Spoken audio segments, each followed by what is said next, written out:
ရဲ့တချင်းလေးကိုဖြောပြလို့တင်ဆက်ပေးမှာပါကိုစော်ကြီးတီးပေးလိုက်အောင်โอเค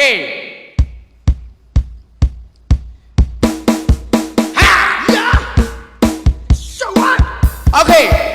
ဝါပြီးပါပြီပြီးပါပြီငါမစိုးရသေးဘူးလေဘာမှကိုမစိုးရသေးဘူးလေမစိုးလိုက်တာကကောင်းတာပါဟုတ်အစားလေးတော့ရပြီလို့ပေးတယ်တားတင်ရပါမယ်အစားလေးလေရပြီအဲ့တော့ဖြောပြလို့တင်ဆက်ပေးမှာတော့ကျွန်တော်တို့ကိုတွန်တေးစူအောင်ရဲ့တွန်တေးစူအောင်ရဲ့တချင်းလေးပါဟုတ်တယ်အမမလို့ကိုတွန်တေးစူအောင်ရဲ့တချင်းလေးနဲ့ဖြောပြတင်ဆက်ပေးမှာပါကိုတွန်တေးစူအောင်ရဲ့အချက်ကမီလာ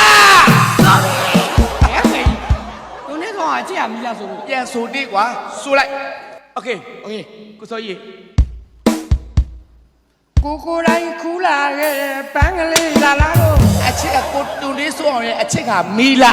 တွန်တေးဆိုအောင်အချက်ကမီလာကိုမဲတယ်လင်းနဲ့ဆိုသွားလို့လားပြန်ဆိုတေးလို့ရတယ်ကွာဟုတ်ကဲ့ပါပြီးပါပြီဟောပြီးပါပြီဒီမှာစာသားစဉ်းစားနေတယ်စဉ်းစားကြမလို့အဲတော့မဝင်ရသေးဘူးစဉ်းစားတာကကောင်းနေတာနော်ဟုတ်ကဲ့ပါအမိုင်က KTV မှာ30ရှင်ယူပြီးသွားဆိုရပါတယ်ဟုတ်ကဲ့ပါ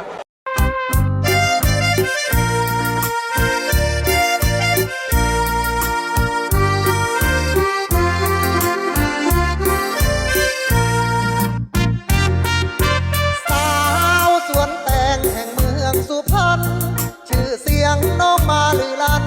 ดังโจดจันไปทั้งทั่วกรุง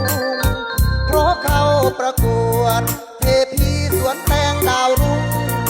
ภาพเจ้ามาถึงเจ้าทำไมหนูจึงชอบพี่ลุงนวดให้ยิ่งสาวกว่าหนูชอบให้ลุงนวดนะคะมือลุงนุ่มและชำนาญดีจริงดิงั้นลุงจะนวดให้หนูเรื่อยๆเลยขอบคุณค่ะ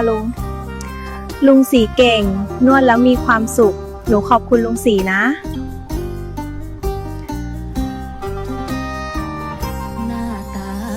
ลุงอยากได้รางวัลไหมก้มลงมาสิ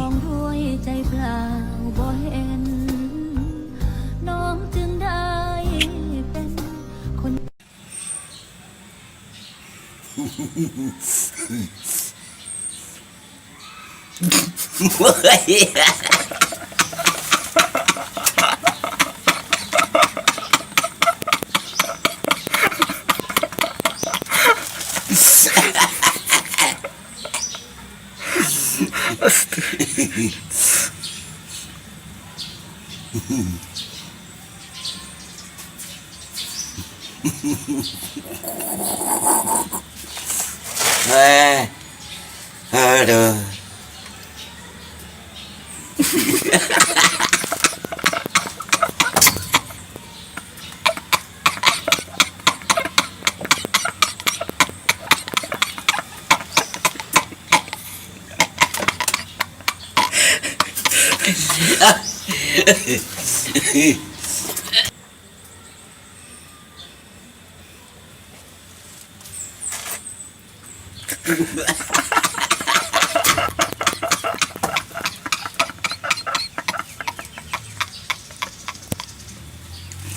Yeah.